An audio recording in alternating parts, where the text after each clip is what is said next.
I got a bone. Are you all like audioed up and everything? Yeah, I you am. all good. I Yeah, am. excellent. Good. Can you hear this? Yeah, I can. Yeah. Okay. Yeah, that's all right. Try not to tap it because That's why it's hit and miss with me that. things down here. All right. Okay. Yeah. Can I just say? Yeah, go on. You dragged me away from Colombo with 15 minutes. You could have done it. 15 minutes to go. I could have, and I did say to you, I was watching Colombo. 15 minutes. I said I've got to get home, and I did say to you after all. I mean, I did send you a picture of the breakfast from the Canadian brewery. I think we're going from IHOP now to Canadian brewery. Yeah, because IHOP is just so uncouth. You know, big fat plate breakfast is what you want. But this is even bigger. Is that the place that had the shooting? Yeah, that's right. Across the way. Yeah, they came out of there. Did they? Went for breakfast? Yeah, apparently the guy was sitting on a bench waiting for him. And they walked out and he started shooting at them. And then they ran to the thing and he threw a bomb at them. But bloody useless assassin. Yeah, well, you know, Canadian. 4 times. You know. 4 times he's tried. Canadian assassins, you know, they never get the job. Yeah, they run while he's saying sorry. Sorry. Honest to God. Jesus. Right. Anyway.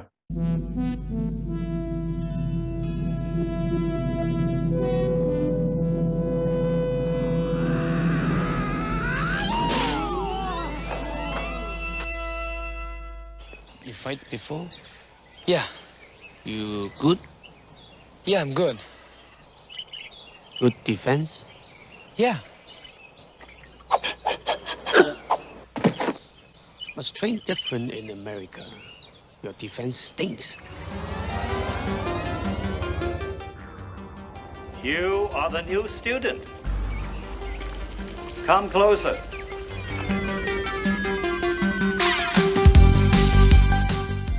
You're listening to the Kung Fu Podcast presented by James Still. I didn't think you had it in you. I'm your huckleberry. And Steve Newby. What I do have are a very particular set of skills. Skills I've acquired over a very long career.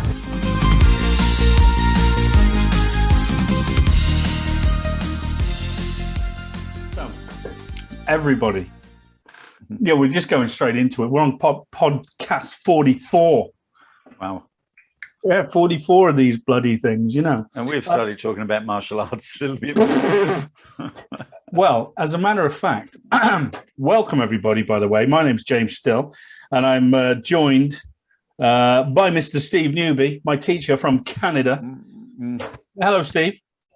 Good day. Right. Doesn't sound like Canadian, doesn't it? What part of Australia from? Right. Okay. So we have had, this is going back a while now, actually. I've got some stuff I want to talk about, but before we get into, well, this is one of the things I want to talk about. So back about 3 months ago, some guy left a comment on one of the YouTube videos, and he said, can you make a video about Ging power and the training of Ging, or the Phoenix Eye Fist and how you make it in Laogar? And I got back to him. I said, yeah, no problem. Yeah, consider it in the works. I totally forgot about it.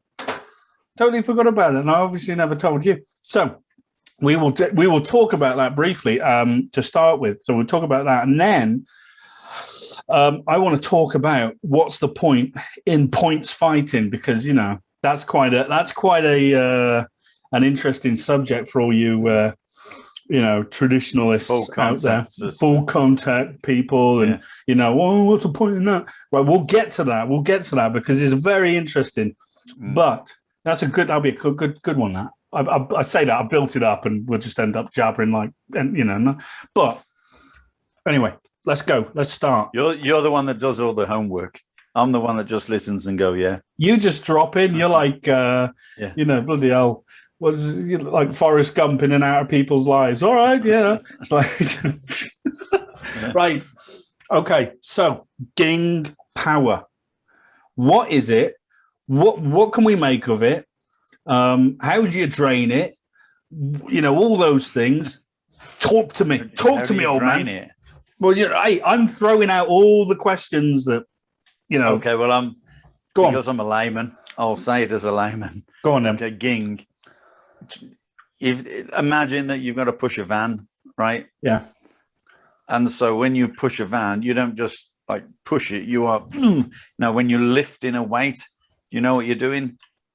Bring it up, cough, right? Basically, that's the way it works. It's just a cough. It's just that's the best way to describe it. Is boom. Listen, so you're saying if you smoke 20 Marlboro Red a day, you got good ging.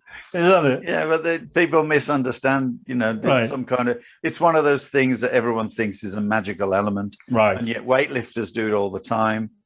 Okay. People who lift heavy objects whenever work do it all the time. And people that, if you punch, it's not the same as bam. So it's a short, sharp explosion of energy. And the best way to describe it is cough. Is a cough. Now, is it it's like... the best way to describe it. Is it like the ki? Ki! Well, that's basically what it's for, right. Isn't it? That ki, yeah, kind of thing. Right. That's what it's for. So it's the same process. It's the same, approach, I guess. Is it more? Is it more mental or physical? What are we talking about? We're looking at physical. Right. It's a physical. So it's not just like psyching yourself up, No.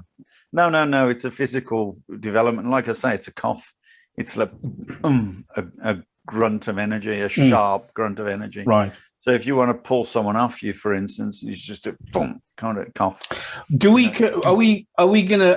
confuse that with like a bounce and stuff like that? Is it the same thing? Uses the same energy. So same energy, right? Depend on how you do it. But if you put Ging into every single move you made in a form, you just wouldn't survive the form because it's a lot of effort. Just boom, boom, boom, boom all the time, and it'd be very iffy, very, very bitty, very sort of stop-start. Right. So that's why you end up with people doing certain moves again, like in karate, for instance. They do a certain move, da da da da da, at the end, kind of thing, and that's the kind of thing they're trying to use.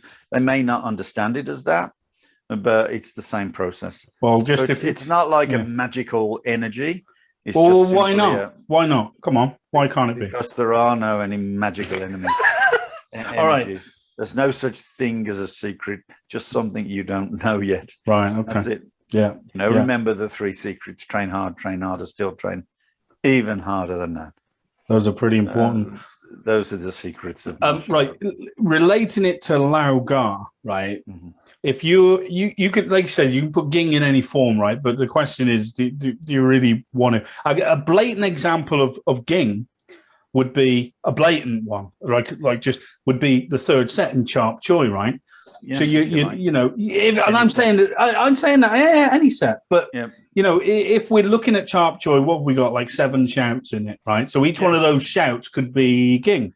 If you can appreciate it, yeah. Right. Okay. So that's just a simple explanation pertaining it to Lao. But I really apologize for being so basic and so simple, but that's what it is. It's just that sometimes people do, whole interviews or whole, programs, right, creating the secrecy of some energy, and then in the end, it just comes out as that's it. There it is. Right. So some people so secret. Yeah, but I mean, like, you can forgive people for watching. There's so much way out there stuff to do with kung fu on Tints now. Yeah. Mm-hmm. Is it possible? And remember, I'm asking these questions. I'm just voicing it. Is it possible to generate Ging? And what I mean by that is it possible to manifest it as opposed to sort of project it? Do you know what I mean? Like create it. Well, you are creating it in that. So it's not a separate thing. No, it's not like creating it objectively. Ging. It's just to do with breath. It's just to do with your diaphragm. It's just to do with your the air in your body. Bam! It's just a cough. Like I said, all you're doing is accelerating as much as possible within a shorter amount of time. Right. So in other words, like punching like that and then boom, bouncing is like bam. That's Ging. I think some people might confuse it with Chi, which is what you just said. I mean, people are developing Chi. There's no such way. You can't develop Chi. It doesn't exist like that. Okay. It just doesn't work All like right. that. Well, we'll come back to the Chi. Yeah. Now, let me use an example, right? So, okay, a boxer training, hitting the pads. Is he generating Ging? Yeah, but he just doesn't know the name of the word. Right. So basically, it's just an out breath then. It's just it's just a cough. Right. That's the best way to describe it. It's a cough. It's a controlled cough. Yeah. Yeah, that's the easiest way to describe it. And if you want to do it like that. Okay. You'll find that's it. For just to give you some sort of traditional credibility, could you sort of jazz it up a bit and say something more or not? I don't know. I've never been like that. I know you haven't. I know what you always like to question. Yeah, but you question everything. You could throw out a bit of BS, couldn't you, old Ben? Come on, come on. I don't know how to. It's just there. It is, and that's why people hate it sometimes because they'll do a full course on this Ging, and then I'll say it's a cough. Yeah. That's why people hate it. That's why people don't like you. That's right. It's like Ging, like Chi, talking about Chi. Yeah. You watch all these people on, in Shaolin and all this. Ready to get the things snapped on them, the sticks snapped on their chest as they're breathing. Yeah. You can't create. Chi exists, and that's it. If you define it, then. Well, okay, all right. If you say Chi exists, if we can put it into a westernized concept, what are we talking about here? Negative energy, positive energy. Positive energy is like, where you get something like you live under a pylon or something, electric pylon, and you get that energy. When you got air conditioning in your building and you don't feel so well, this energy, it's positive ions, if you like. Right. Then you've got negative ions, and it's just the opposite. It's like it just flows throughout your body, and it flows better. Like, for instance, running water under trees. That's why you see people doing Tai Chi in parks, because they're trying to cultivate, if you like, at least be in an environment that feels good. Right. And it's those kind of environments that feel good. Yeah. So trying to breathe it in and out, it just doesn't exist. What you can do, of course, is restrict it.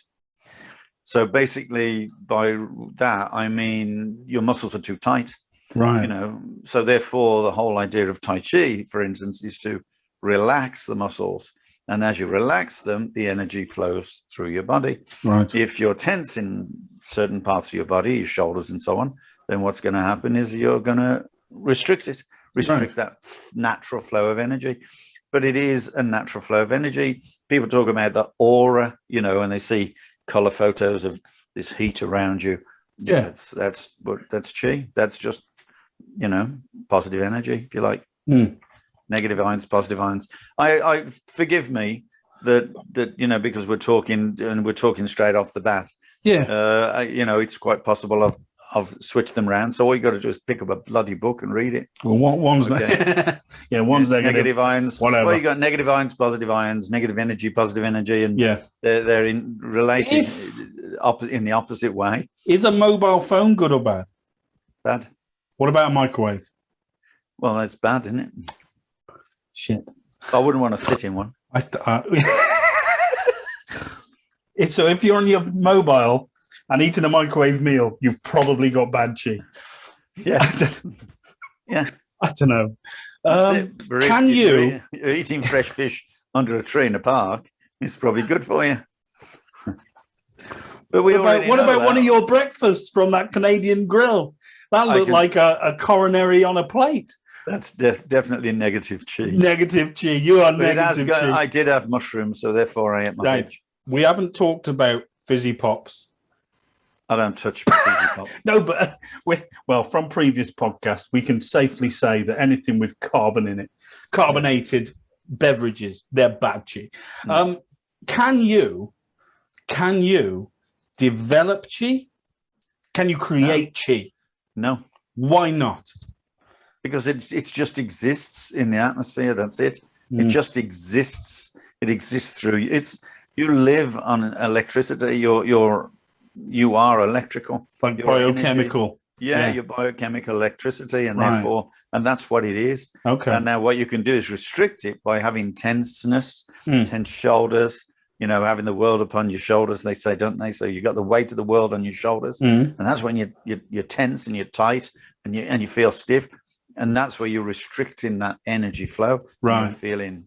So that's the the belief the Chinese have, which is. Well, isn't this belief because defining something like that all those years ago, you had to, there was no other choice but to talk about it in these sort of esoteric terms? It's not that they didn't have any choice. It's just that they wanted to. One guy wanted to be better than the other. It's as simple as that. If you're right, every man's a master. I mean, exactly. Let's just pretend you're back in the 18th century and you want to be a doctor. You go to a college. You're not going to learn everything about being a doctor. So what you're going to do is you're going to make up your own potions. No. It's as simple as that. Because otherwise, you'll be out of work. Yeah. So how simple is that? It's just human nature. Well, it's still, this chi thing is still going on, exactly because people are willing to take it in. Yeah, people still take it in, and that's why, because it's a different culture, and of course the people who benefit from it most are those people that come from that culture, who can then say, "Wait a minute, I know chi because I am this particular, ethnicity." Yeah, and they go, "Oh yeah, you must know," and then of course. People do. I mean, don't get me wrong. I'm not suggesting this. It's all bunkum. I'm not saying that at all. I mean, I really believe, acupuncture is really good, but it's energy, and for some way, they have learned to cultivate, certain meridians on the body and utilize them, and so that's great. But so does a doctor with a hammer on your knee. He knows knows what's going to happen. Yeah. So it just takes thousands of years to cultivate it, to understand it, and then they have utilized it and made it useful. So I'm not suggesting at all that any of these cures and potential cures are bull. I'm not suggesting that. That's for the scientists to find out. But for me, I got no problem with learning Qigong and learning acupuncture and all that, and acupressure. Yeah. I got no problem with those things. But what I'm saying to you and the listeners is you cannot cultivate it. You cannot make it. It is there. And all you need to know is where it is, where and how you can better define it, and how you can prevent yourself from restricting it. So what's the connection between Qi and Ging? Well, there isn't really any.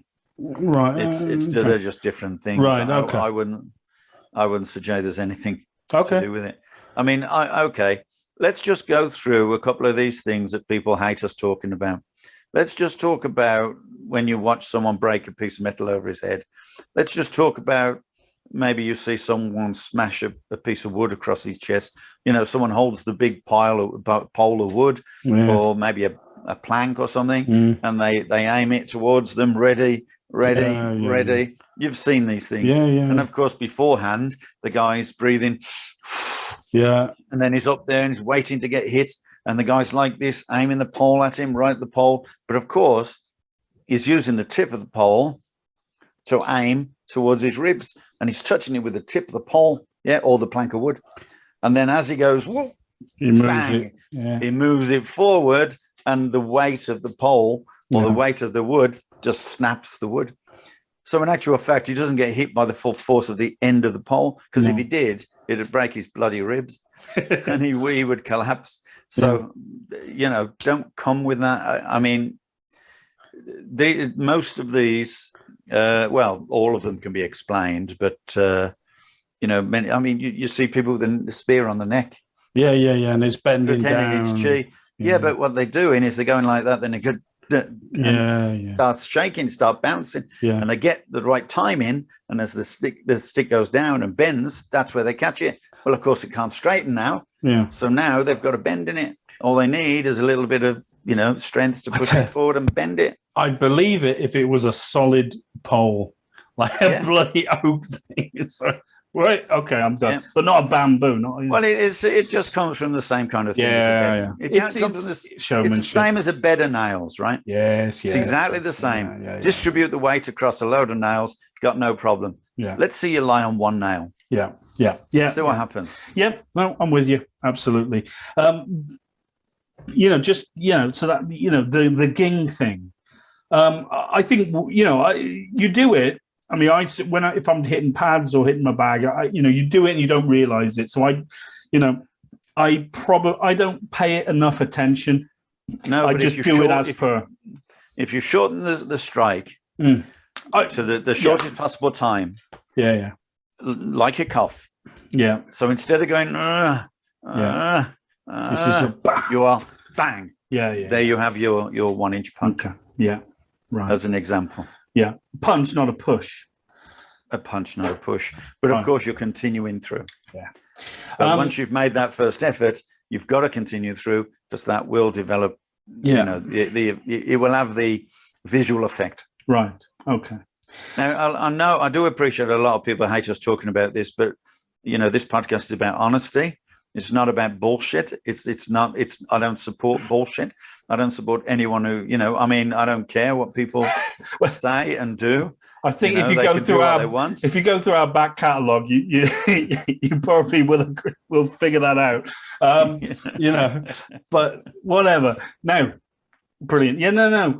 It's our opinions at the end of the day, guys. Of course, it's only my opinion, folks. But that's all right. So the second part of the question, I think we've done the ging thing now. Great, brilliant. If they want to learn to fly, just give us a call. Oh yeah, I'll charge you. I don't care. It might take you about 30 years. So you're not trying hard enough. No, I've made enough money and died in the process. As long as you can keep sending the money, I'll keep telling you that you can fly. You did it. Yeah. There you go. The Phoenix Eye Fist. Okay. In Laugar. Talk to me. Talk to me, old man. What is it about? Because it sounds, it's just a thrust as far as I'm concerned, yeah. Oh, so it's a small amount of energy, or rather a large amount of energy, into a small area. All right, well, just explain exactly what it is. Just explain what the Phoenix Eye Fist is. The forming of the fist. For me, it's a thrusting technique. Okay. So now it can thrust this way. Yeah. Okay. And it can also thrust this way. Hello. Just before you go on to what it's doing, explain the forming of the technique. So just talk about that. How are you making it? What denotes it? Mm-hmm. Okay. Remember, you're on a podcast as well.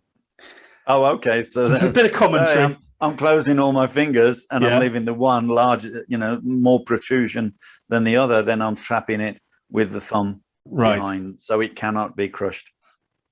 Okay. So it cannot be pressed down in the same sense as the others. No, but it is still. That's a pretty.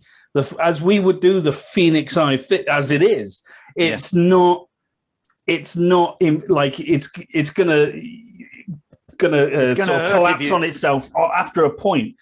After a point, but we always say, make the dead arm at school thing. It totally depends. Yes, it totally depends on the technique, the training for the technique, I should say, and the target for the technique. Yes, and the development of the energy for the technique to the target. So again, if you're trying to aim at a specific target that's not impacting on you, in other words, if someone's coming directly at you with the full body and you do this, it's quite possible that it is going to hurt you just as much because it's just going to crush.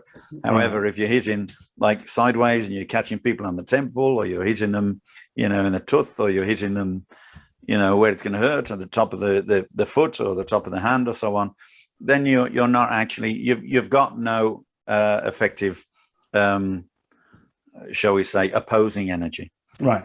So the technique is useful where there isn't any opposing energy or very little of it. So basically what you're doing is applying all your energy in a much smaller area to apply to a technique or to an area that's not opposing. In other words, it's not oncoming. Yes. Yeah, you could do that to a punch. With a punch, you can punch. Someone's coming at you, you can punch them. Yeah, you've got enough energy or enough area there to sort of impact them. Yeah, but even so, you may well be knocked backwards if you're smaller than they are. Right. So, but as with you've just said, you would then discern target areas, the soft part, the throat, the neck, etc. So you're looking for places, you're looking for specific areas that are going to hurt.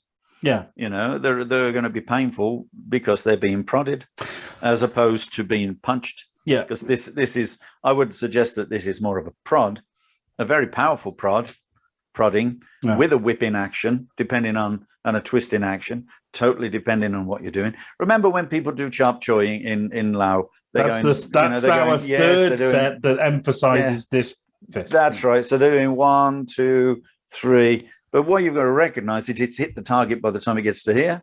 Yeah. And then it's thrusting. Okay. There's no point. You're not literally hitting the target like so. You're hitting the target like so.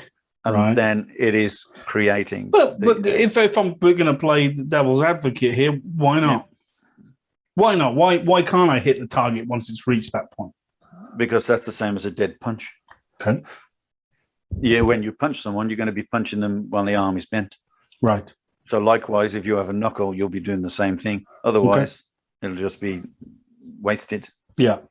Isn't again, when we look at the Phoenix Eye Fist, sort of the effectiveness in terms of, and I've never bloody hit anyone with it, so I talk about effectiveness, but all I can do is the hypothesis of it. Even Martin knocked. Well, I'm not as skillful as Martin. Didn't he knock someone out? He knocked Ranjit out because Ranjit. Yes, Ranjit says, "Oh, I don't like this or whatever. I don't think of this." And Martin says, "Well, it works and everything." He says, "No, I don't like it. It doesn't." And he went like this, he went bang like that, and hit him on the head.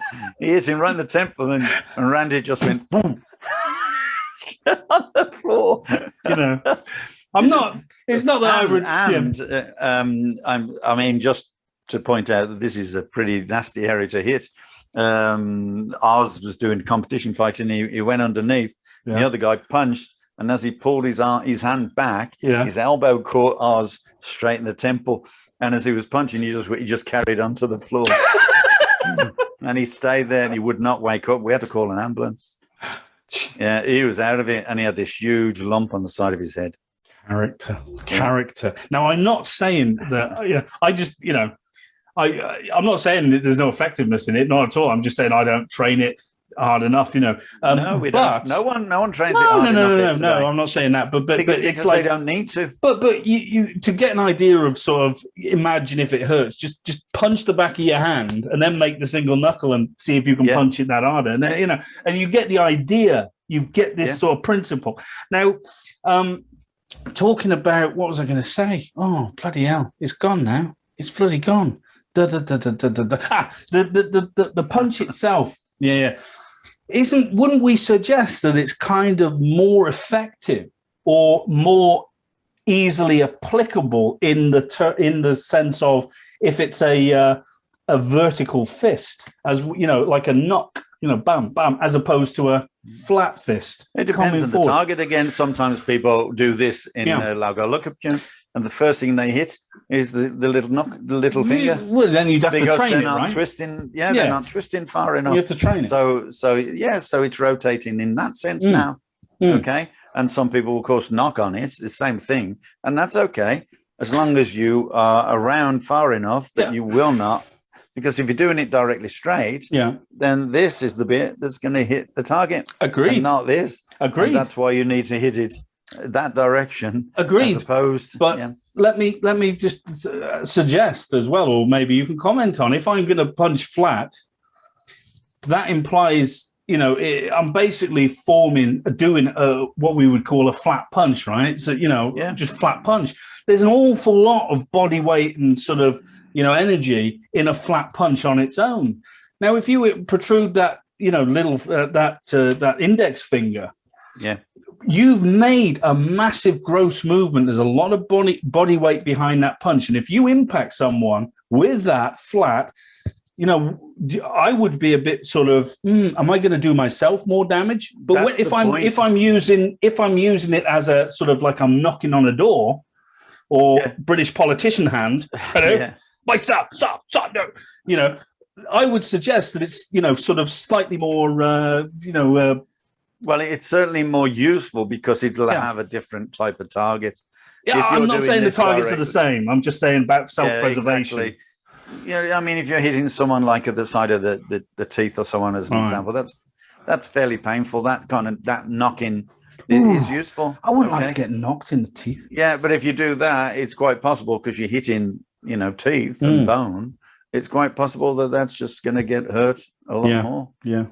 So that's why it's got to be a boom kind of thing as opposed to full strength. Well, see, the thing about martial art is people think that every technique requires a huge amount of strength. It doesn't. What it requires is a decent target that doesn't require the pain or the energy. Okay, it's going to get hurt a lot easier. Yeah. Okay, it's like saying, I always say to people when they first join the class, we're talking about fingers and developing fingers. And I always say to people, okay, where would you hit someone with your little finger? Yeah. And they go, I'd hit them in the eye, or I'd hit them like here or there or wherever. And I say then, okay, I say, if you can do press-ups on your little finger, where would you hit them? So this is a single finger, little finger. Like the Shaolin. Yeah. If you like. Yeah. Where would you hit them? Well, the answer is anywhere you bloody well want to.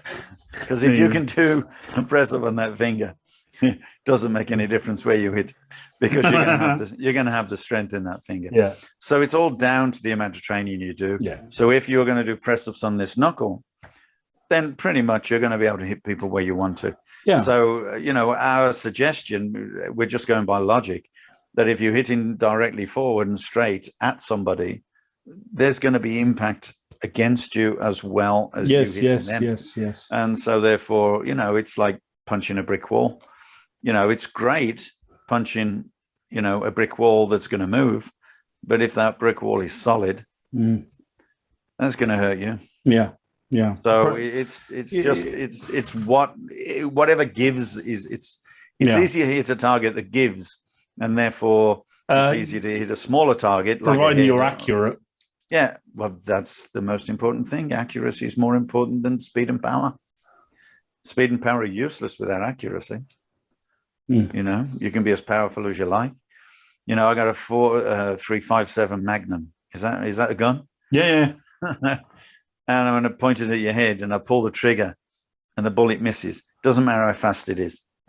Doesn't matter how powerful the gun is. It's going to miss. So it's a complete waste of time. You might get deaf, but you ain't going to die from it. You might need a change of underwear, but you're not going to die. You're all right. Yeah. But accuracy, that changes everything. Yeah. So, that's the argument, really. Yeah. Now, it's interesting. The conversation has gone around to this, because this really, in terms of what I want to talk about next, which is what's the point of point fighting, isn't it? When we talk about accuracy, when we talk about speed, not power, but speed, aren't these very much attributes that lend themselves to points fighting? Yeah. Well, that's why that's why it's so successful in competition. No, absolutely. The whole design of movement in Kung Fu is to be fast. Yes. And so it does lend itself to that kind of strategy. Yes. Sorry, hold that thought. You're right. Yeah, absolutely. And it was a good segue, but unfortunately we need to wrap up the Phoenix Eye Fist thing, right? Oh, all right. So I segued before I should have segued, but it was such a good point to segue. In closing, right, how can we train? If you want to train the Phoenix Eye Fist, any suggestions, old man? Just sit up, press-ups, push-ups. That's it. Push-ups on it. People will start on the beach. On the sand. Right. Okay. Yeah, right. And they'll end up on the Pebble Beach. And why do you think it's called a Phoenix Eye? Is it because it looks like an eye? Yeah. Maybe it looks like a phoenix. Oh, I don't know. What is a for bird, isn't it? Yeah, it's a yeah. bird in fire. Yes, fire. yeah. Interesting, great. So Well, it's no more than that. Looks like a dragon. sad dragon, is it? I don't know. Dragonfish, isn't it? I don't know. Listen, we got some cultured listeners who would know. I prefer this one. Definitely prefer that one. I'm okay with that one. Oh yeah. You can hit someone hard with that one, and that's really well. Nice. That is pinch punch first of the month. You know, that's it. But I haven't got the strength in this one. No. Okay, I can understand. But it's like anything, isn't it? It's relative to your training. Yeah. If you haven't trained this, like it's all. I mean, the legend goes that some guy. I don't know what happened. Someone insulted him or something like that. It's an old story Yao used to talk about, and he trained just this. That's all he trained. He just trained that.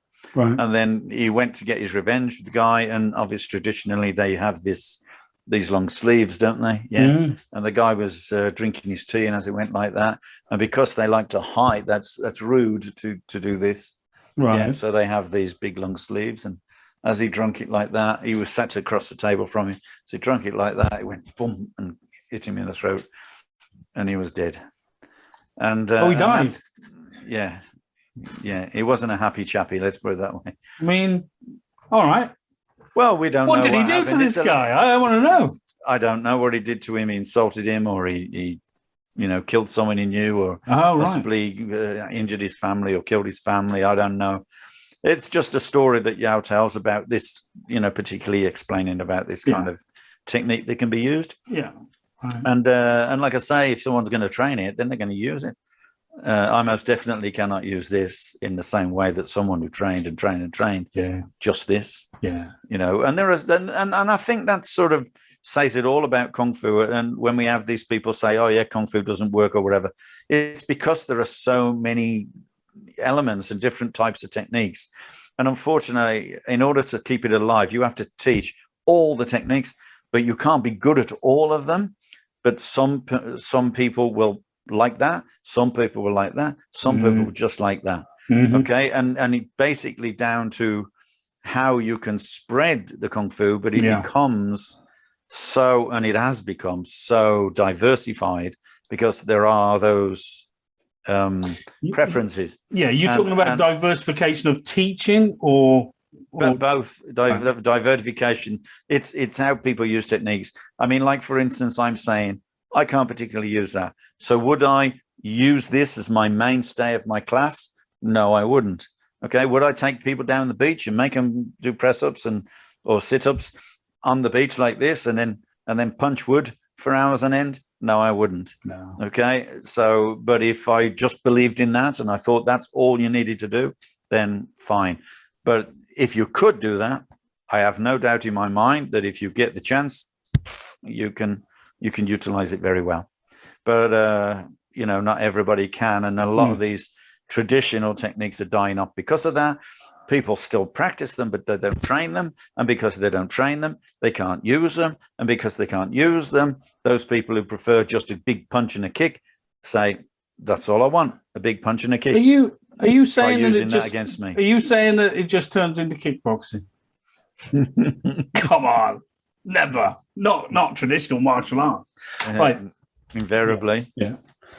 Yeah. So it's trying to strike that sort of balance, isn't it? Between, and it's trying to maintain the science of that.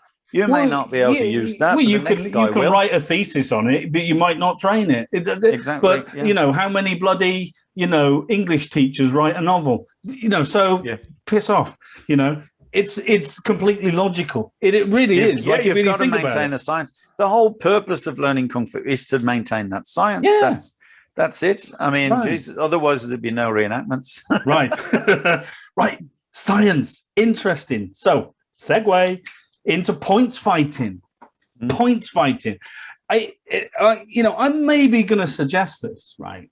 I'm maybe going to suggest that one of the most sort of blatantly obvious ways you could demonstrate a lot of the principles where we talk about strategy and tactics of Kung Fu would perhaps be in points fighting, right? Absolutely, now, yeah. But I'm not talking about that bloody taekwondo at the Olympics crap. All the bloody... Is that your opinion, James? Listen, well, sorry if it's my opinion. I mean, sorry if they're 2 feet away from each other and he can't be asked to back fist him. He's got to kick him in the head. Excuse me. That's Olympic taekwondo. There are some good taekwondo guys, blaming. And I'm not also talking about the karate kumite, right?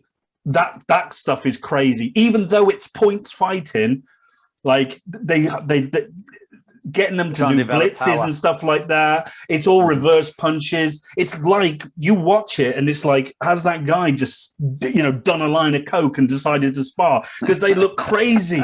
They go crazy. And they've got to make it look like, after they've scored a point, they've got to like assume a fighting, stances. It's nuts. I'm not talking about that. What I am in fact talking about is what we would call semi-contact or wacko rules, European in wacko kickboxing, or what you might call in America, they call it sport karate.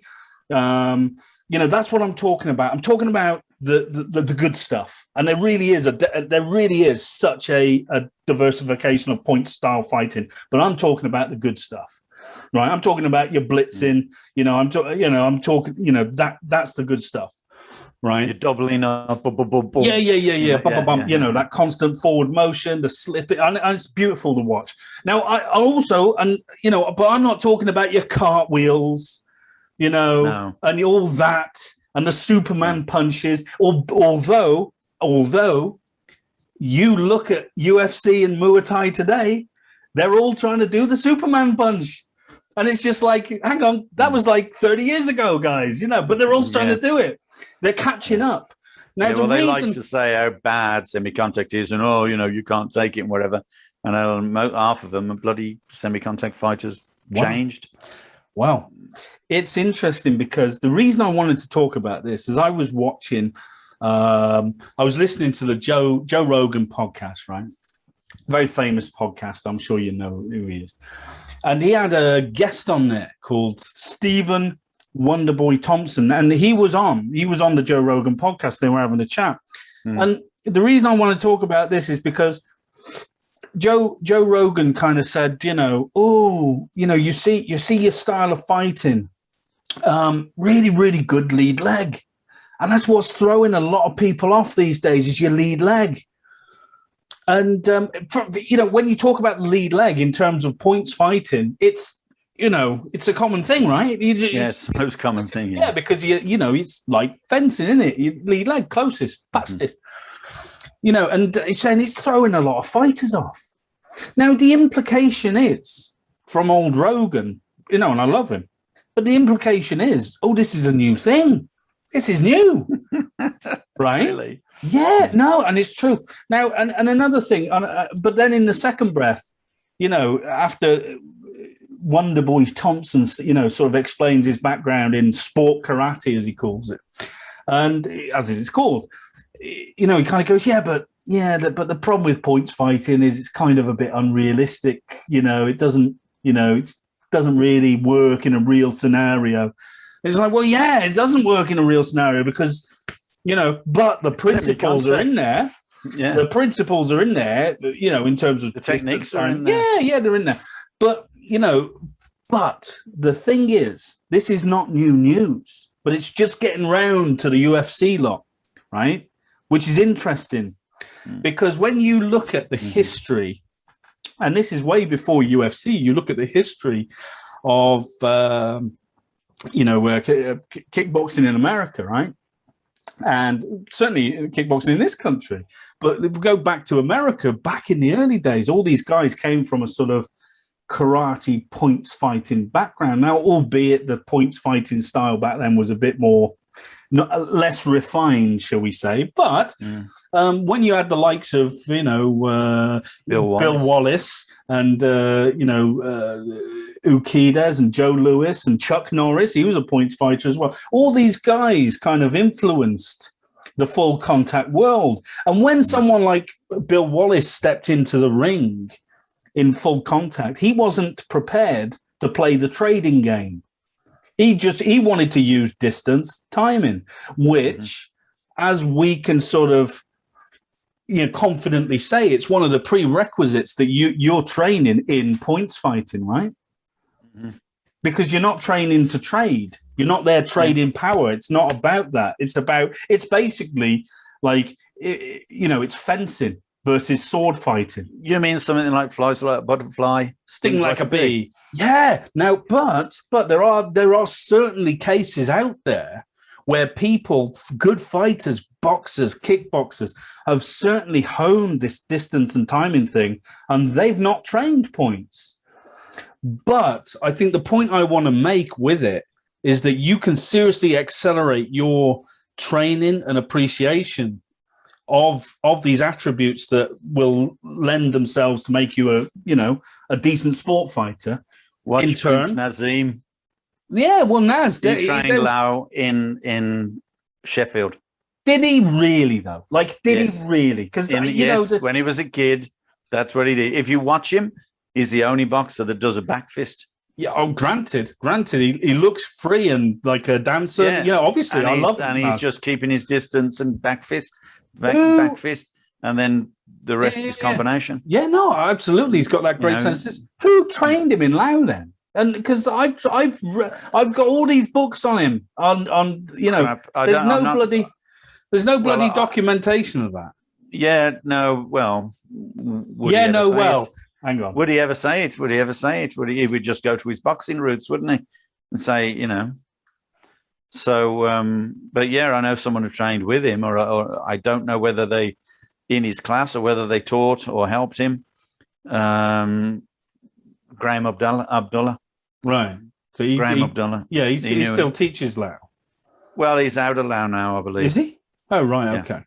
Yeah, he was a guardian, and he wasn't happy with certain things. So as people are. Oh, you know how that goes, old man. Yeah. But so but these are what we're talking about, like the principles of why points fighting kind of lends itself to a kung fu ethic, if you like. And it's not just kung fu, any decent martial art, but we're using kung fu as the example. Why do you think that is? I mean, you just mentioned sort of good distance, etc. So, it's semi-contact training. It's avoiding you can't get scored against. If you get scored against, you lose. You don't have to be knocked out. You only have to be touched.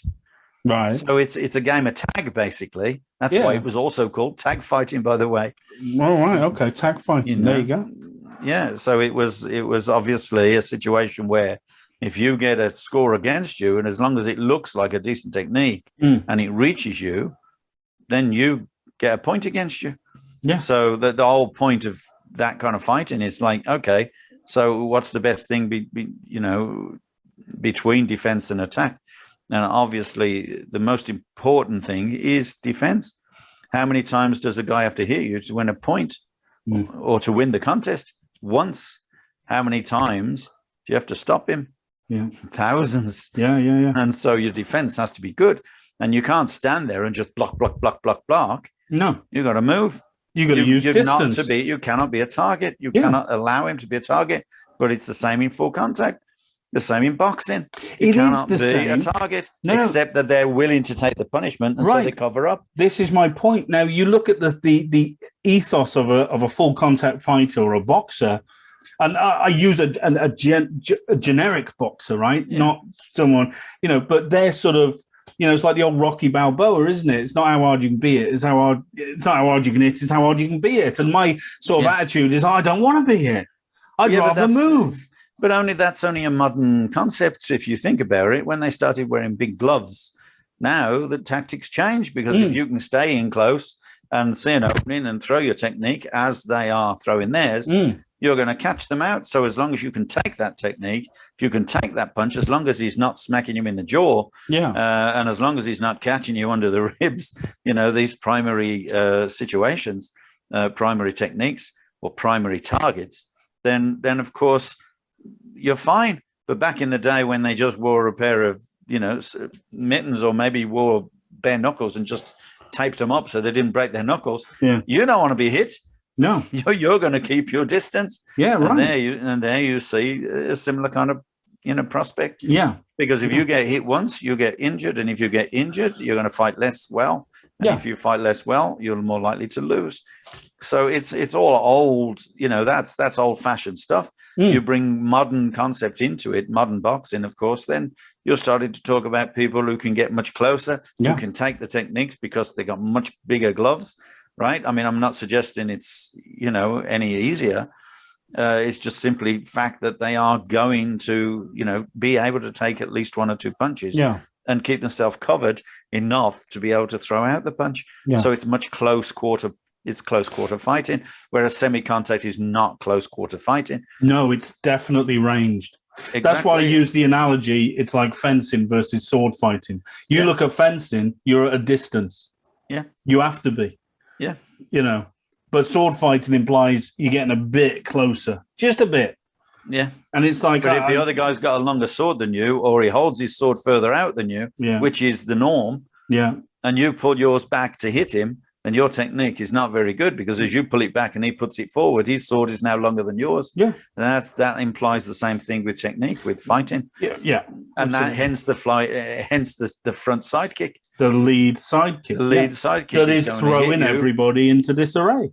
Yeah. And leaning back, so you take your target away to do a front kick. Yeah. Or leaning back to do the side kick. Yes. Because now you take your target away and you're providing a good technique at them. They've got nothing to hit. Yeah. Yeah. I mean, in terms of, like, look, I will argue to the hilt, right, that if you take someone and give them a good foundation in points fighting, they will really come to appreciate distance and timing a hell of a lot quicker, but it could be argued, but a hell of a lot quicker than it would if you just went in full contact blazing. Right. Now there is an argument for a full contact thing, because if you're getting hit with some good shots, you don't want to get hit with those good shots. So you're probably gonna, increase that distance, and probably gonna, make certain adjustments. But for the average Joe, I'm not conditioned as a sports fighter. Like because I'm just not. Like I'm not, trained it. I've not done enough. Excuse me. No, I've trained it. Training. I've trained it, but I don't train that much. Right. No, so I'm not conditioned. I'll do it. I'll have fun, but it's not something. I'm not a keen amateur. Full contact fight. I'm not a keen, whatever. But so points fighting is sort of where I'm existing at the moment, with like continuous as well. But isn't it? Would you what attributes do you think you would get? You would learn from training points fighting first, as opposed to directly straight in with full contact. Footworks, right? That goes without saying. Footwork. And let's be clear, though. Let's be clear. You're not saying exclusively you will learn better footwork. You're just saying what? Because they both have footwork. Yes, they both have footwork, but you have ability to throw long kicks from that footwork, right? So you can move. So it's your footwork is timed with the other person's, whereas most people tend not to do that. They tend simply just to look at the attacking, the options, the openings, and so on and so forth. So they're going to be closer. They're waiting for the person to throw so that they can counter, et cetera, but they're not saying out. So the idea is to wear the other person down as much as possible, and to catch him when he's sleeping, to catch him when he least expects it.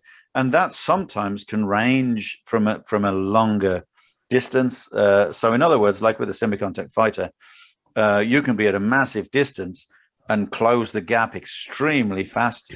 And so that the other person, exactly, back fist, reverse punch, so your cross step, your body sideways, which is your longest reach for your back fist. Yeah. And then underneath with a reverse punch, and so on. Or you can do a long punch and then a back fist and then underneath. All these old-fashioned things. Oh, the old ridge hand as well. And the ridge hands. But the point is, the footwork is designed to take you from the outside, where it doesn't look possible to reach the target, to actually reaching the target.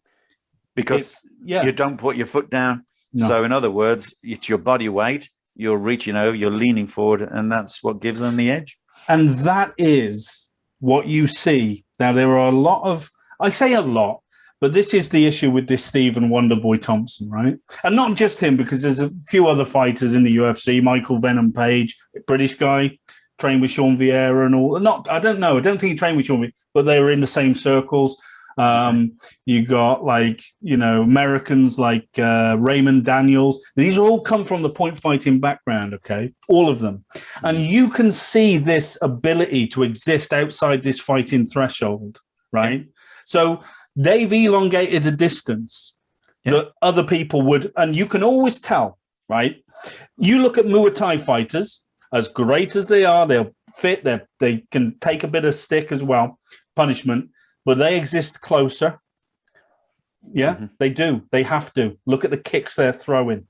Look at the techniques they're trying to hit each other with. But you look at these guys like Wonderboy, and they exist slightly outside that threshold. And that's what gives them an advantage is that distance. And so they've got more time to react, but they can close this gap. They can blitz. They can get in there quick, and sometimes off time the other person, so they don't even see it. Exactly. Well, that's what semi-contact in the Lao was all about. It was, they did it wonderfully, didn't they? Exactly. They beat everybody, and the whole point is no one realised how far they could reach them from. The distances they could reach them from. And UFC people are having that issue at the moment. They don't realise. It's a lead leg. You're befuddling people. Yeah, and you're out at that distance. Then they're trying to close up that gap. Fully covered, trying to close up that gap, and you can throw long techniques from a distance and get out. Yeah, it's gonna give you an advantage in certain circumstances, providing you get out, right? Because there are some, point fighting does stop at the point that you've hit them, and then really, but it shouldn't. In your mind, mentally, you should just keep it going. But some people just stop. It's like back fist, reverse punch, sweep. People don't sweep. Now you can sweep. Well, I'm not sure if is sweeping allowed in UFC. Yeah, it is. Yeah. So there you go. You're in there. You sweep. Well, once you close the gap, you haven't got to get out, have you? Because if the guy's been going on the floor, then it's very difficult for him to counter once he's down. And then if you're able to get on top of him then and you're good at grappling and that sort of thing, then that's going to help too. Yeah. So being a long distance fighter, being able to close the gap at a large range and being good sweeper, taking the foots from him and then being a good grappler should give you a really good advantage. Yeah, that would be a great sort of combination there.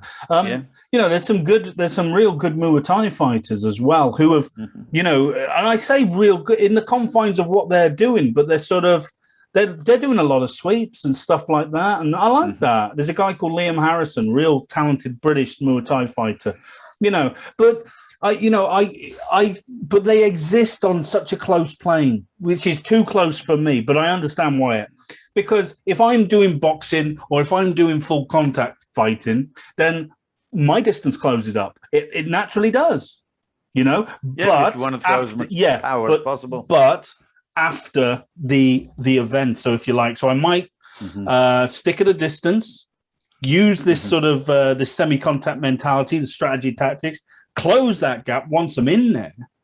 I have to make a few adjustments, but then it's back to sort of, continuous. Yeah. But the problem, but what I think with point fighting is you have an enormous respect for distance and timing. Yeah. And that's what gives you the edge in that sense. And I think people who have done semi-contact first will gain that advantage. Yeah. And it doesn't mean to say they're the greatest fighters. Of course, it doesn't. No, it's just a skill set, isn't it? They've got to be able to take it. Yeah. Absolutely. It's just the amount they've done and the amount of, and then of course it totally depends on their opponent as well and what their opponent can do. Yeah. So but it's most definitely advantageous technique or advantageous strategy to stay distance. But going back to like a sniper. Well, yeah, that's it. Yeah. But going back to sort of why I kind of want to suggest that that it's very similar to the ethos of Kung Fu science, this points fighting. It's, just simply because of that. You're effectively trying to use minimum effort to deliver an accurate on-shot target from a distance. Mm-hmm. And, I mean, look, you can translate that to a, whatever, finger jab to the eyes or whatever. We love that one, don't we? But, it's the same principle of going from point A to point B. But how do you go about it? If you do it fast, if you can appreciate distance, timing, stealth, Yeah, it's all about fooling the person. But part of that fooling is the simple fact that you're so far away, he feels comfortable. Yeah. And what you've got to do is constantly put him on edge and yet not be within that range. Yeah. And once he knows you can reach him from that distance, he's going to be on edge. Yeah. But he still can't reach you. Yeah. So he's going to try and close that gap. Well, if he tries to close that gap, that gives you an advantage. Yeah. And so that's that. It's a strategy, and that's it. And by the way, I'm waiting for someone to call their, semi-contact fighter is in full contact. I'm waiting for him to call him the sniper. Because I want to cut. I want some royals, man. I want some royals. Yeah. But yeah, call him the sniper. But you see a lot of people, and you watch sort of Wonder Boy doing his sparring. He's hit. He has some good fights, etc. But as previously mentioned, he's at distance, he's at range. Now, invariably, the other UFC guy, what kind of stand-up fighting do you think the other guy has trained? Just pluck one out of the air. What do you reckon? What do you mean in UFC? Yeah, in UFC. So, the other guy, what do you reckon he's trained, stand-up fighting-wise? Well, I doubt very much if he's done anything other than like boxing or, maybe some martial arts or whatever. So it's going to be, boxing, Muay Thai. Okay. Yeah. So, and what you see is when they fight each other, you see the Muay Thai guy is trying to fight at a closer range than. Well, that's because he likes low kicks. Yeah, well, absolutely. And you don't want to get caught with one of them low kicks, particularly if you're side on. But. It's the range difference in the different fighters and how, like you said, how they close that gap. And it's the other problem that I see, I mean, I'm only a layman, but I can just say, with Thai boxers, they throw those low kicks, and if the guy is capable of moving, if he is a semi-contact fighter and uses that strategy, and he can move, because he can move, what does he do? He's out of the way when that low kick comes. That low kick is going to go all the way around because he's throwing as much power as possible. The guy's going to pretty much have his back on him all the time. Yeah, it's a possibility. It's definitely it's happened. So as he swings around, he's just going to close that. And if the sweep's available there, then that's an ideal opportunity to sweep. Perfect, wouldn't it? The other leg while it's still on the ground. Yeah. So, it takes a lot of energy to keep getting up. Oh, yeah, definitely. I just find it like the difference in the strategy and tactics. I think that's what we've always sort of harped on about, isn't it? Whatever we're talking about, whether it's kung fu, whatever, strategy and tactics count. Yeah, I think people have got to understand that kung fu has that. It's proven that. Certainly in Laogai, the BKFA, it's proven it time and time again. For 30 years, it was the top fighting style in the semi-contact circuit of the world, and so there's a lot of people that will, I guess, mature into full contact and be more interested in UFC. It's like saying, well, they started as traditionalists and then they matured into semi-contact fighters. Well, where are they going to go from there? Some of them want blood. Some of them are going to go into full contact where there's money. They're going to go into light continuous in different competitions where there's money. That's why you don't see that bigger BKFA competitions anymore. Or UFC or mixed martial arts, Steve. That's where the money is these days. Exactly. That's where they're going. And they're going to the bigger semi-contact and light continuous competitions to play that as well. Well, Alfie Lewis's kid, Marcus Lewis, who's a great fighter, just like his dad. And Alfie Lewis, another great example of points fighting, translated. But Alfie Lewis's kid, Marcus Lewis, he's going into trying to get into UFC and mixed martial arts because there's no, he's won all the championships in points fighting. Now he's like, there's no money in it. There's not the recognition this sport deserves. So I'm going to go try and do that. And that's what he's doing. And he is another example. Not, his first fights were like he had a crap grappling game, but he was hitting them all around the ring with some ridiculous shots because he had that distance, that timing, Mm-hmm. But they go where the money is. So, and that's where the money is. Yeah, and so some of us are left to sustain the science. But isn't it funny how it's unknowingly making a resurgence? That's what I find very funny, because when I've got some guy, like Joe Rogan, a UFC commentator, he's befuddling everyone with this. It's points fighting, man. It's been around for God knows how long. Let's just make that sort of correlation. What's happening with you? No, I can't hear you. Oh, wait a minute then. You've dropped your mic. It's fallen off your belly. Drop the mic. Nothing can fall off my belly. I can put a bloody, I can stick like half a car on there and nothing's going to drop off my stomach. Yeah. I'm doing I'm preparing because we're going over to have a look at the other side of the country. Yeah. Preparing for my holiday. I've got to be fit for it. Oh. Yeah, that's why you ate a big breakfast. Yeah. Sure. Yeah. Well, that big breakfast, by the way, is my full. That's all I'll eat today. Oh, right. Okay. I'll eat nothing else. Well, okay, maybe a bit of cheese and wine. Well, there you go. Yeah, and a bit of Baileys, etc. Can we just round it off on, finishing off with this points fighting thing? Because, you've had some success teaching points. Some students, world championships. Yeah.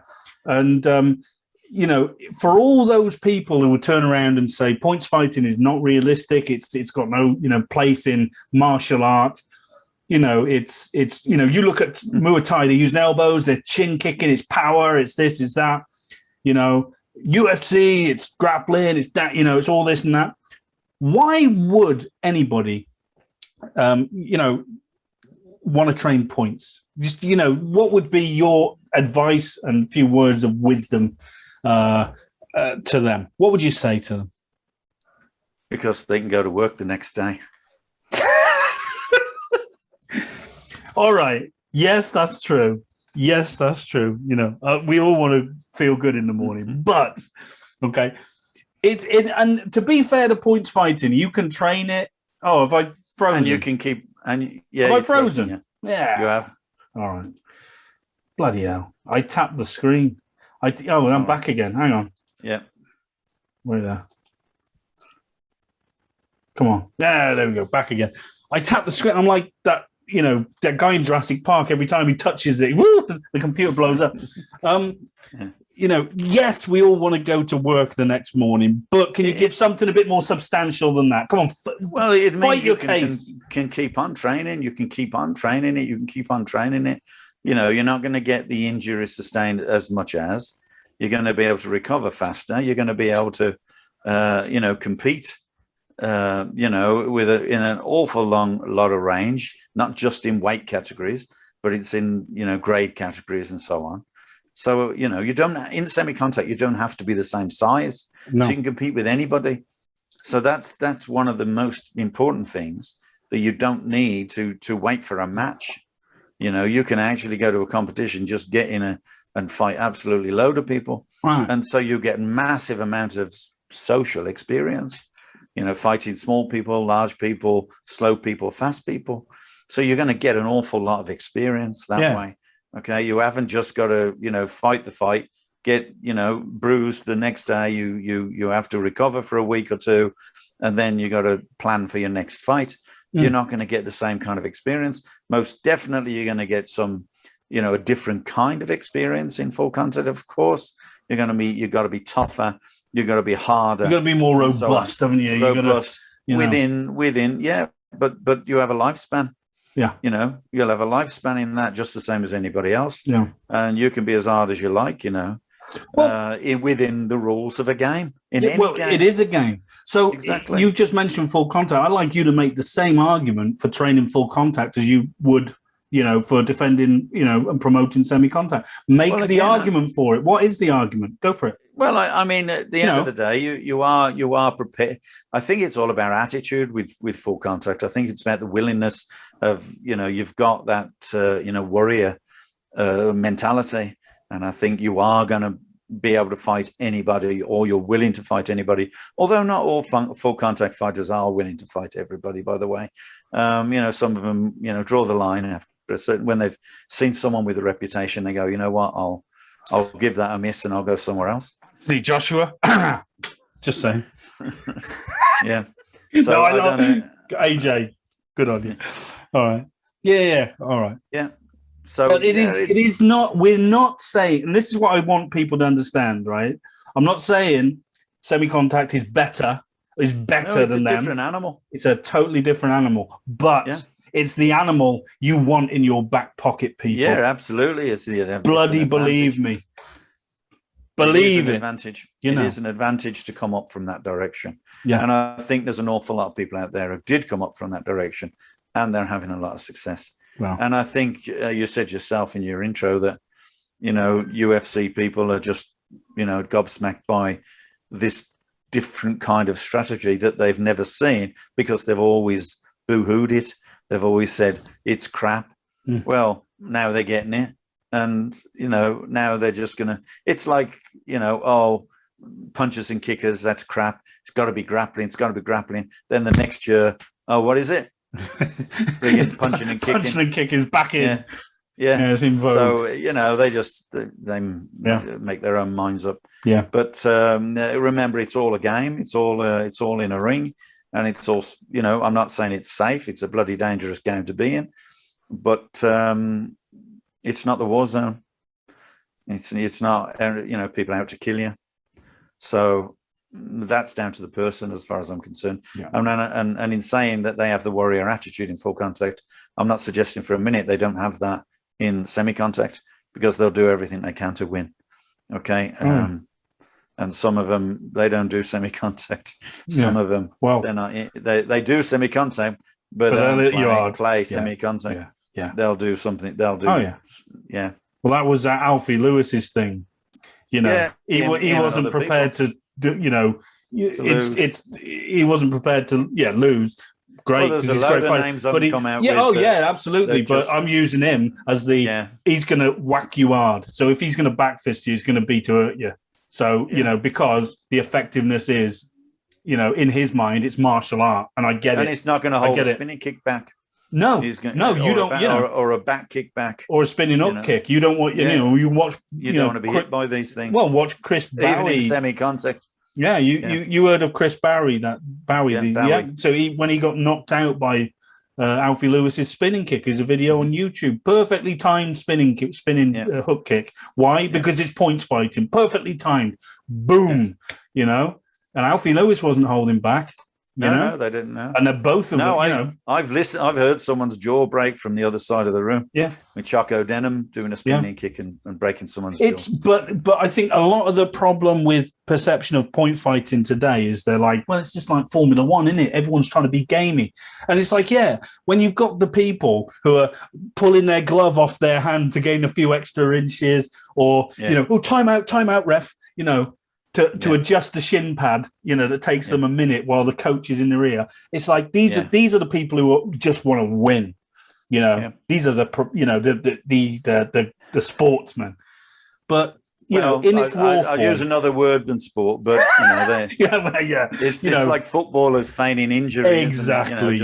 So they can get to injury time. So they can still get to do some penalty shootouts and whatever.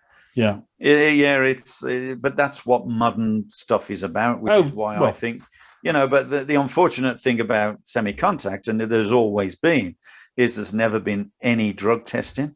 There's never been any, filming of it and so on, for the points. Right. Who scored first. Yes. And so that's what's made and destroyed semi-contact. Because you've got some awful refs. Yeah, because and of course the refs and a lot are not trained, and they just throw anybody there, and the poor guy there, he just doesn't got a clue, it was angle dependent and the ref's not moving on the mat, that sort of thing. That's right. And then they invent this, 3 referees. Don't be stupid, because you always end up with 2 referees deciding on one, because if they don't move around the ring enough, then you're going to get 2 on one side and 1 on the other. Yeah. With the referee and the 2 judges, yeah, you're going to get the referee unable to give a decision because the other 2, are together and score a point that he can't see. They can't see his point. He can't give a majority decision. And so that's the problem with 3-point refereeing. It's awful. Yeah, it's bloody awful, and I hated it. That's one of the reasons I didn't like refereeing. But you stand there and you go, well, there you are. There's a point. Yeah, but to be fair to you, old man, to be fair to you, you're a bloody good referee.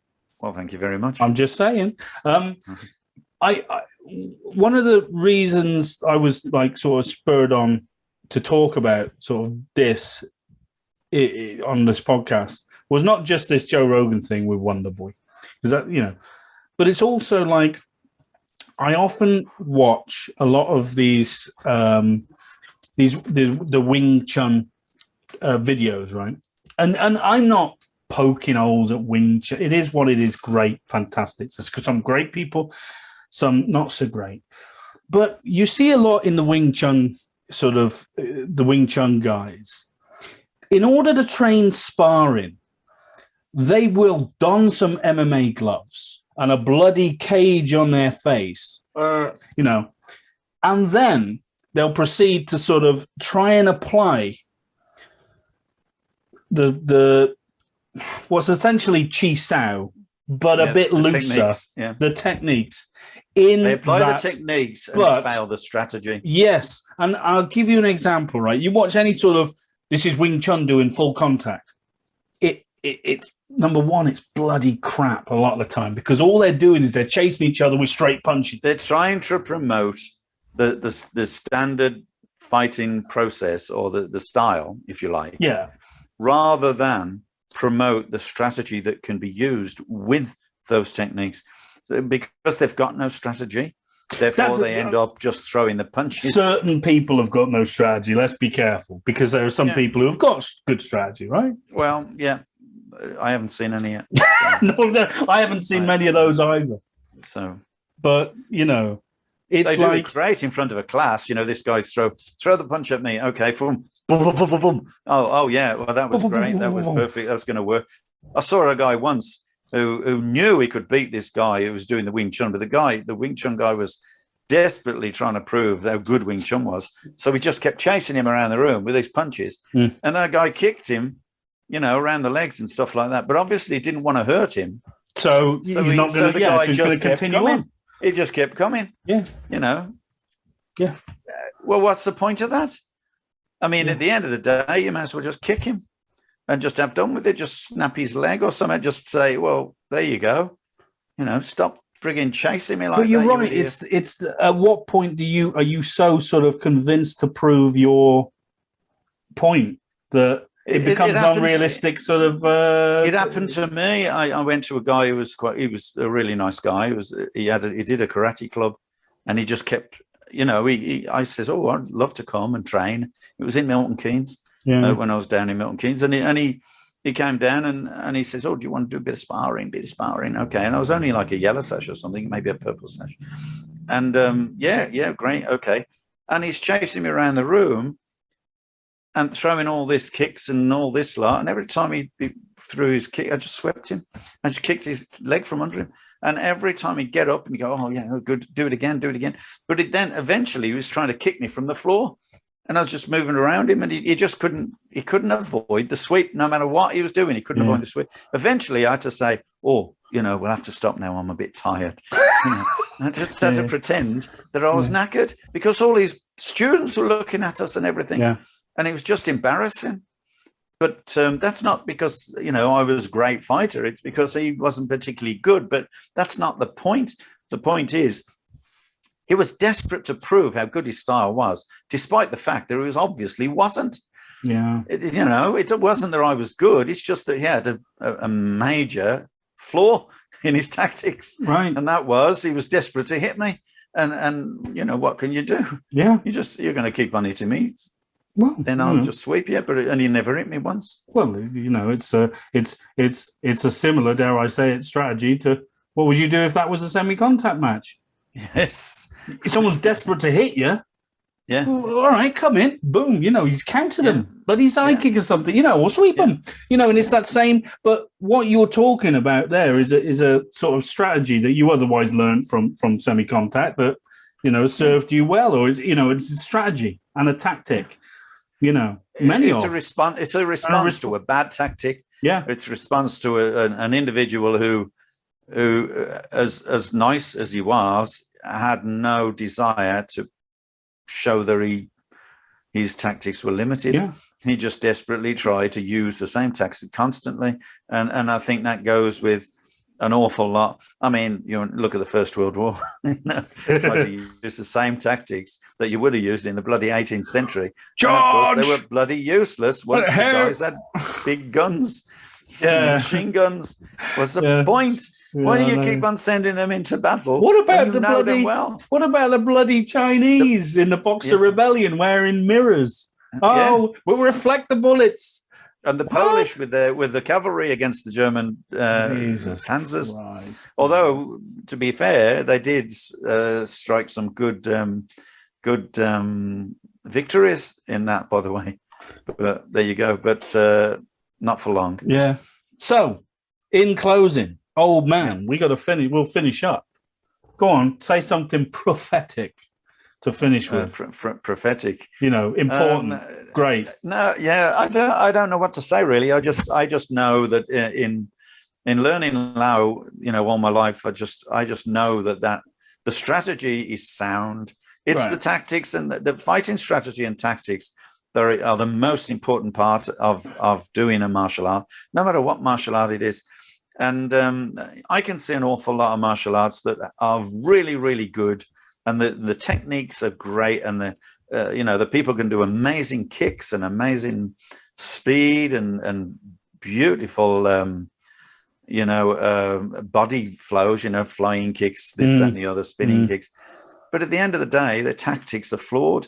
And I often think, I wonder how good they would be if they had a decent tactic, how well they could have done if they'd have just understood how to use, the ability they have. And you can see that with respect to Taekwondo, some fantastic, movers, some fantastic martial artists with absolutely no strategy whatsoever. You cannot apply that strategy, in competition, some of it, and they've had to adapt, haven't they?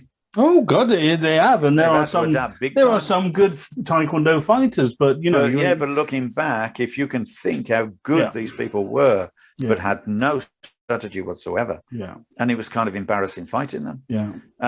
But yes, hopefully now they've started to get the idea that a punch is faster than a kick. No, I'm kidding. But wonderful. Well, that was a good conversation. I like that. I don't know whether you're going to agree or disagree with us, guys. Whatever. If you've got thoughts on it, send us a message. We love to read your messages. And by the way, I'd just like to thank all the new subscribers on YouTube. It's going up. I'm like, ringing out. Thanks, people. That's great. At some point, we're going to have to do another, Laogar vid, I think. I've been, I was down there doing the Tiger Fork the day before yesterday. Right. Yeah, in the morning doing the Tiger Fork right now because I've moved everything out of the room. But we got apricots in the garden and they're all over right now. Now you want to pick your apricots, old man? Shoot the Tiger Fork and pick them. That's how to do it. Okay. You obviously you haven't seen how big an apricot tree is. Then throw it. I'd have to run before it landed, that's for sure. Brilliant. Yeah. Anyway, right, guys, thank you so much. I'm going off back to watch the end of Columbo. Right? And I'll see. I gotta find out. Elizabeth on a driving lesson. Right, okay. All right. Guys, thanks for joining us. And once again, any questions, send them in.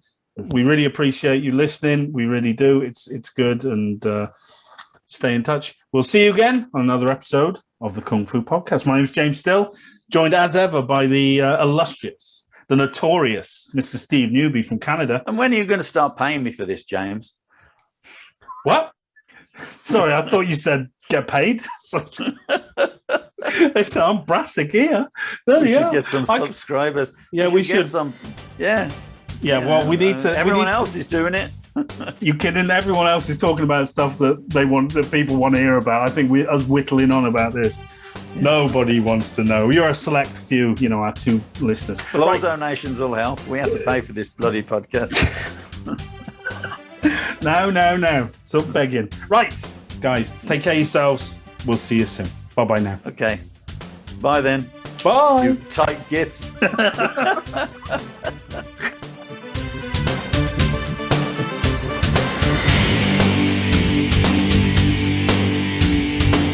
Concentrate on your enemy's weak points. The eyes, the throat, the knackers. Hi guys, thanks so much for joining us on the Kung Fu Podcast. If you like that and you want to find out more about us, you can head over to Facebook, Twitter, Instagram or YouTube and find us under SJN Martial Arts. And also guys, this podcast is available on Podbean and iTunes. So until next time, take care of yourselves and we'll see you again on the Kung Fu Podcast.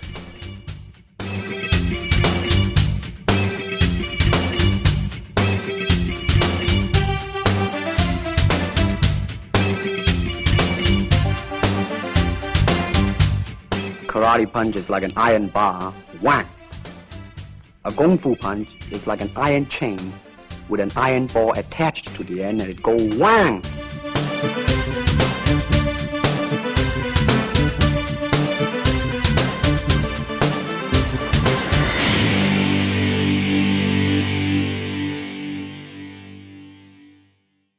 Can you break a log like that?